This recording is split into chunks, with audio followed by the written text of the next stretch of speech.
This is Nick. This is Jack. It's Thursday, the new Friday, May 16th. And today's pod is the best one yet. This is a TBOY. The top 3 pop business news stories you need to know today. But first, Jack, the celebrity of economic reports, the inflation report. How's it looking, man? Yesterday, we got an update that inflation finally eased to its lowest pace in 3 years. Boom! Core inflation dropped to its lowest level since 2021, so yes, you can now buy that Big Mac. And Wall Street loved it. Stocks rose to a record high yesterday. Oh, and you know what else is at an all-time high, Jack? This podcast? Jack, 3 stories for today's show. What do we got, man? For our first story, Google's new AI announcement actually kills Google search. What we're saying is that Google is killing Google to save Google. For our second story, the number 1 brand winning in social media right now is Sesame Street. Elmo, Big Bird, and Mr. Snuffleupagus have a 3-part social media strategy, and Jack and I are going to tell you what it is. And our third and final story is Uber.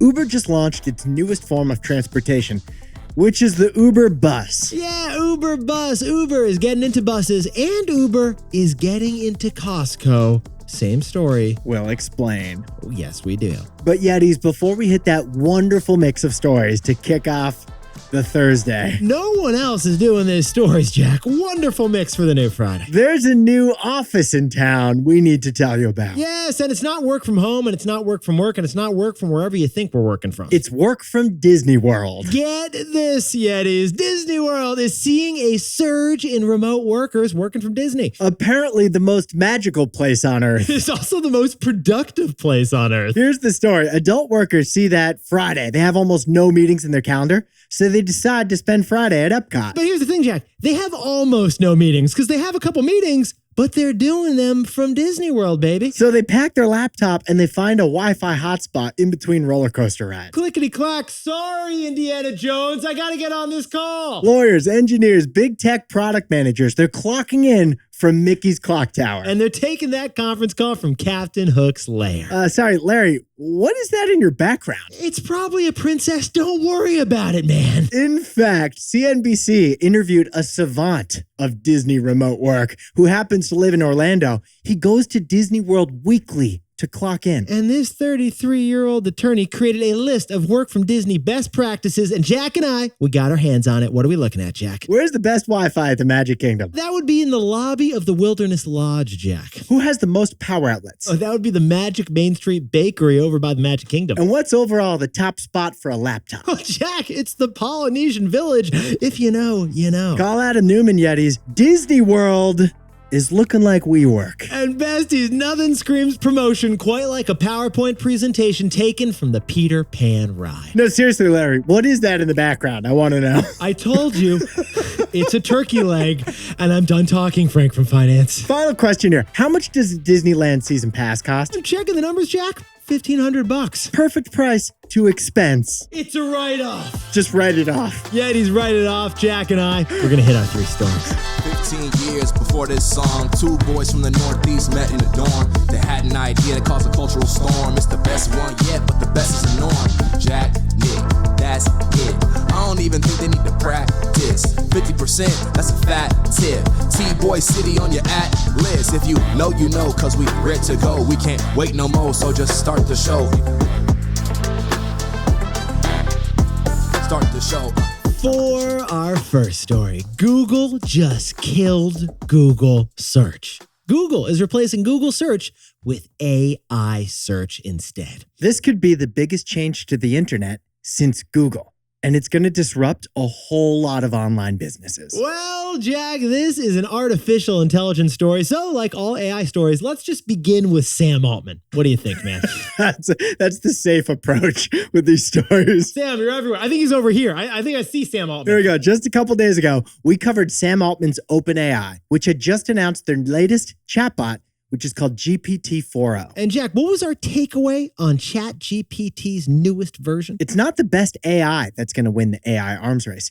It's the AI that's easiest to use. Well, besties, emergency update. Google's new AI is officially the easiest AI to use. On Tuesday at Google's I.O. event, they announced that they're putting their AI at the top of every single Google search. Yetis, try it out right now. Go on Google, search for how to cook white rice like you usually would, and the first thing you're going to see is an AI response. The top search result in Google is going to be from Google's AI chatbot. And that chatbot is going to be talking to you kind of like a human being would. Only after that chatbot's attempt to answer your question will you see the usual Google stuff, like the links to cooking recipes that tell you how to cook white rice. So, Yetis, we know what you're thinking here. Google is transforming Google search that we all use every day. What does that mean for us consumers, Jack? It sounds pretty amazing. It means we won't get stuck in the Google search forest every time we're looking for information on the web. Jack, I'm so glad you brought up the Google search forest. We've all been there. We've all gotten stuck in it, and it's not fun. When you search for something like how to cook white rice, you're going to have to dodge the paid ads and slosh through the pages of links and then scroll down, finally get to the answer that you're actually looking for. It's like you're stuck in a heavily wooded forest. But now, with Google AI, no machete is needed. If you need information, Google's AI has already read the entire internet. They know the answer to your question, and they're going to give you an efficient response at the top of the page. One response. Google's AI will efficiently and clearly tell you what you need to know in a huge time saver. No more lost in the Google search forest. Let Google do the Googling for you, is how Google execs put it on Tuesday. So, besties, this new Google AI will be rolled out to all of America next week and to the whole world by the end of the year. But side note, Nick and I are already seeing it on our Google.coms. A little bit of a humble brag there, Jack. Apparently, I'm in the beta test. But Jack, let's take a step back for a second. Not only what does this mean for consumers, but what does this mean for like the whole internet? It means that Google.com won't be a gateway to the web anymore. Yetis, Google.com instead will now be like a butler. Alfred is going to be eliminating the need for you to browse the web and will simply tell you what you need to know. Each of us having our own digital Alfred telling us the info we need, that sounds amazing. Oh, and guess what? It's free to use, by the way. Although, Jack, I'm just thinking about it. It feels like we're coming full circle and going back to Ask Jeeves from 1999. Great point, but it's going to function way better than that. So Yetis, everything Jack and I described, this sounds amazing, this new version of Google search. It sounds amazing for consumers, but for everyone who needs to make money on the internet, this is terrifying. And that's why Jack and I whipped up this takeaway. So Jack, what's the takeaway for all our buddies over at Google? Technology can retire industries. Amazingly, AI could retire the web. Yetis, if you need to read a cooking recipe, you are going to love this new Google feature. But if you write cooking recipes, you're terrified right now. Because news websites, how-to videos, shopping reviews, they all depend on you clicking from Google search. Google was the front door to the web. But now an AI chatbot is standing in front of that front door. And that means that companies that depend on SEO, search engine optimization, will be massively disrupted by Google's new AI search. We expect a whole bunch of lawsuits from publishers arguing that these AI chatbots are stealing their copyrighted articles and giving them to people for free. Okay, so all those people, they're going to be affected. But Jack, ironically, who could actually be hurt the most by the new Google AI? Google. Yeah, Google. Because Google search depends on ads, and you might not get to the ads if there's a chatbot up top. Yetis, Google search brings in $160 billion in annual ad revenue for Google, and Google AI threatens all of that. So why would Google do this? Why would they threaten their top money-making product, Google search? Well, because if they didn't, OpenAI would. Google is disrupting themselves before OpenAI does. Technology, it can retire industries. And amazingly, this technology could retire the entire web. For our second story, Sesame Street has been thriving right now, but not on TV. Sesame Street is thriving on social media. Sesame Street shows that just because something doesn't scale doesn't mean you shouldn't do it. All right, Jack, let's go back to the beginning of the year. Remember when Elmo became America's therapist? Elmo tweeted in January, "Elmo is just checking in. How's everyone doing?" First of all, stuck the landing on that, Jack. Second of all, what were the responses to Elmo's epic Freudian tweet? Emotions. 218 million people viewed that single tweet, which was just text, by the way. There was no image or no GIF. Now, some of us replied that we were doing pretty good, but most of us replied that we were doing pretty tired and worried and suffering And thank you for asking, Elmo. In response to Elmo's tweet, America looked less Big Bird, more Oscar the Grouch. But Yetis, Elmo wasn't just America's free Twitter therapist when he tweeted that. He also revealed a brand new social media strategy. Because Nick and I jumped in TBOY style. Sesame Street's top 12 characters each have their own social media accounts.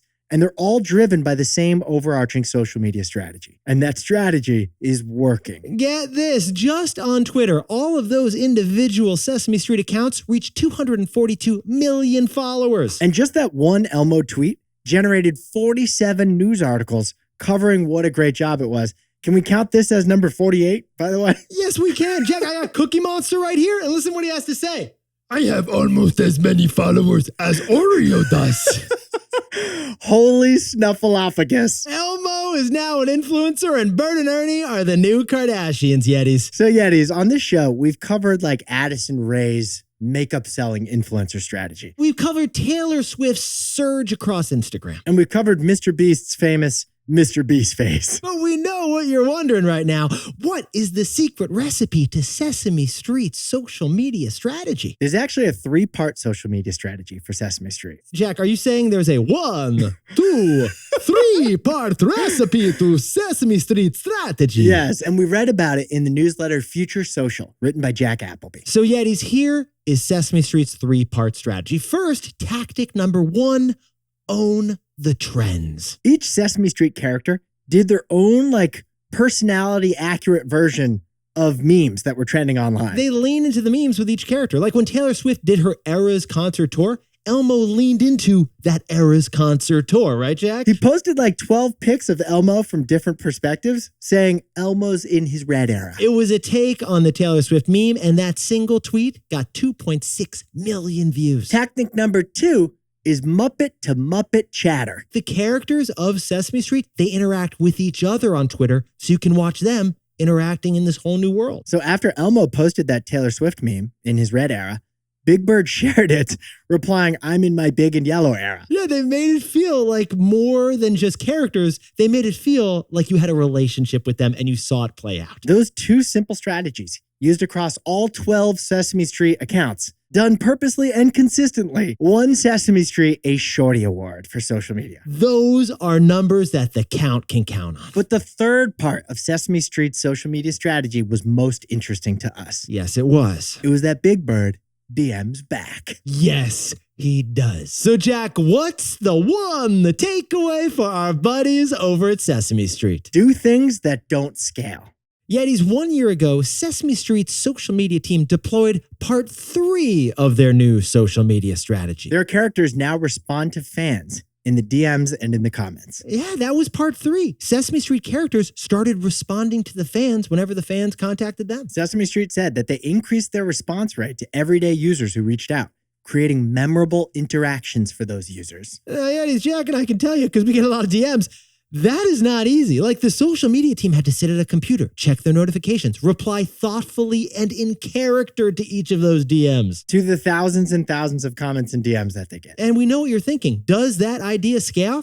Well, the answer is no. Replying individually to every single user does not scale. But it does work. Yes, it does. And it reminded Jack and me of an article 11 years ago written by the famous venture capitalist Paul Graham when he said, do things that don't scale. Paul Graham said that you should take extraordinary measures to make your users happy. He said that delighting customers scales better than expected because ultimately they'll return that love back. Think about it. If you got a reply from the official verified Elmo Twitter account, that was time consuming for Elmo. But it's like an autograph for you, a digital autograph that you'll have forever. So you don't just retweet it, you don't just reshare it, you tell the whole world about it, Jack. And that love is contagious. Yetis, Sesame Street's social media success is a huge reminder for all of us. Just because it doesn't scale doesn't mean you shouldn't do it. For our 3rd and final story, Uber's stock just jumped 2% on a huge day of Uber announcements. Because Uber is building a bus to Costco. First, Jack, can you write me a letter of recommendation to the world's least exclusive club, please? All you have to do is give me cash, check, or money order for $89 and you can join Club Costco. I think that's what you're getting at. Club Costco. It is the world's least exclusive club, but I'm unfortunately not a member. I'm trying to get Jack to get me into this thing. I gave Nick my guest pass. Jack is a proud card-carrying Costco member. So, Jack, why don't you tell us the big news? Uber Eats just partnered with Costco to deliver Kirkland to your casa. Yeti's Costco just became Uber Eats' biggest foray into grocery delivery we've ever seen. You can now sneak into Club Costco without being a Costco member by ordering your Uber Eats app. Boom, that rotisserie chicken is showing up at your door in an ETA of 5 to 50 minutes. But just like Instacart's partnership with Costco, non-Costco members are going to pay higher prices if you try to order from these delivery apps. Yeah, so that rotisserie chicken is going to cost you about 15% more. And we should point out that gold bars and hot dogs are not available for this delivery. Yeah, if you want to get those, you got to go in person when you get your double chunk chocolate chip cookies. Still, Costco membership, Costco Nation is strong. So this is good news that Uber gets access to them. And that's why yesterday, Uber stock rose to an all-time high. Uber stock is now up 50% from their IPO days back in 2019. Pause the pod for a second, because that's not all that Uber just announced. Uber just announced something bigger. Literally. We're calling it the Uber Bus. The Uber Bus. Actually, Uber calls it Uber Shuttle because they probably think that's fancier, but we're going to call it the Uber Bus. Tech companies love to pretend that they invent new things that already existed for decades or centuries. And also, tech companies love shuttles. They're always shuttling people to Cupertino and Menlo Park. So now we have Uber Shuttle. You can reserve a seat on a bus going to major points of interest between cities. Uber coordinated with local shuttle services for big buses with up to 50 seats. And where are these Uber buses going? Well, I'm glad you asked, Jack, because it's actually a surprise. These Uber buses aren't going to your usual spot. They're going to concerts and sporting events and airports. So now with the Uber app, you can choose a seat on a bus. 4B. When you arrive to the bus, you can scan your QR code to the driver. Hello, sir. And then you can get there way cheaper than an Uber ride would have been. Uber, it's going full Greyhound to get you to that Green Day concert. So buses are now Uber's cheapest option. They're a fraction the price of an Uber X ride. Because consumers want value right now, so Uber is delivering a cheaper option for value. So Nick and I gotta ask, why did Uber decide it's necessary to reinvent the bus? Is this going to feel like those Chinatown buses that cost $15 to get to Boston and then would break down on I-95? The worst is when you pay $1 to get from Boston to Port Authority in New York City, but then you take a taxi to your hotel that was like $71. And all they give you are saltines. So Jack, what's the takeaway for our buddies over on the Uber bus? Between the public sector and the private sector lies opportunity. Yetis, the wonderful thing that we love about public transportation is that it's efficient, it's accessible, and it's environmentally sustainable. The bad thing about public transportation is that there's a lot of red tape, and government red tape can make it economically unviable. Yeah, for example, bus drivers often are in unions, so they require 8-hour shifts anytime they're driving a bus. The rigidness of that 8-hour shift makes it hard to hire a bus driver just for a concert, because a concert only lasts 3 hours. And that is where Uber found opportunity, serving heavily traveled routes that for whatever reason, public transit can't serve. If there's anything that Uber's gig driver business model offers, it's flexibility. And that is why Uber Bus is partnering with, get this, Live Nation. Yeah, the ticket company for concerts. And they're inviting mayors to partner up to shuttle people from the city to the airport in the Uber Bus. So besties, add it all up and Uber can fill a market gap that public transportation can't because of red tape. Between the public sector and the private sector lies opportunity. Jack, can you whip up the takeaways for us for the new Friday? For our first story, it's Google's AI chatbot. It now has the top real estate on the internet. It's at the top of every Google search. Don't forget that technology can retire industries and AI could retire the web. For our second story, it's Sesame Street. They're investing in social media DMs, even though they don't scale. Because doing things that don't scale offers a high ROL, return on love. And our third and final story is Uber Eats. They just partnered with Costco. And Uber is driving buses now to concerts and airports. Because between the public sector and the private sector lies opportunity.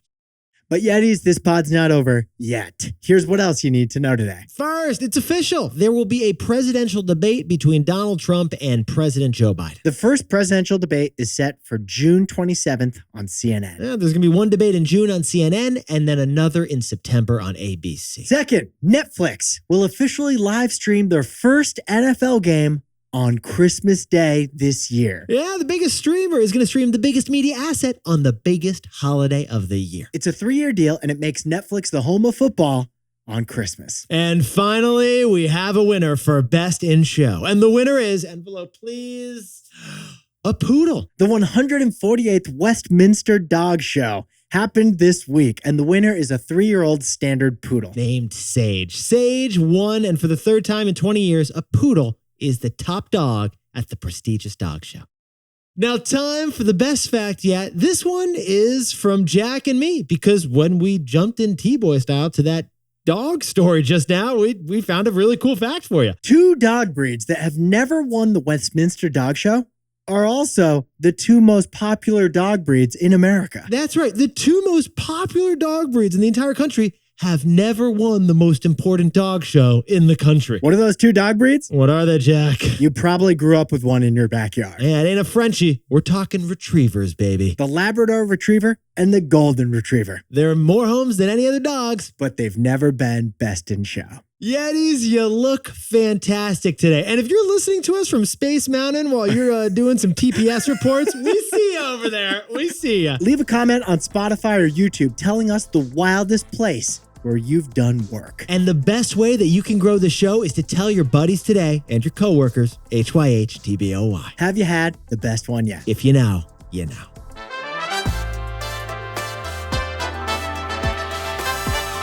And before we go, a happy birthday to Noah Shakar, who's turning 1 year old in the 305 down on South Beach. Happy birthday to Leo Thompson, who's turning 11 in Seattle, Washington, and celebrating with a big game of Capture the Flag. And Mackenzie Madden's got a 28th birthday in lovely Portland, Oregon, celebrating, though, in Palm Beach, Florida. Congratulations to Gavin Scholl from Payson, Utah, who's taken the MCAT. And Amado Villarreal is graduating with an MBA from Berkeley Haas, was taking on school, a full-time job, being an A-plus dad, and a husband all through business school. Huge shout out to Liz Blevins from Saugerties, New York, who's actually at a batch weekend in Brattleboro, Vermont this weekend. Yeah, if you go to the Applebee's, then you're in Keene, New Hampshire, and you've gone too far. Get on back to Brattleboro. If you're looking for a place to pregame, hit up the rooftop at Whetstone Brewery.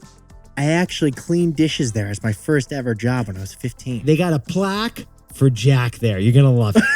And Emily Wang from Pearl River, New York, just graduated with a near perfect GPA and is going to be going to NYU for her data science master's in the fall. Congratulations to Ethan Coe from Dobson, North Carolina, who just got a new job at Truist Wealth. And Nathalie Camargo from New York City just graduated with a master's from Yeshiva University. And Rachel Power is officially halfway to 28. It's her half birthday, and she is looking to celebrate with any emergency responders who are available this evening.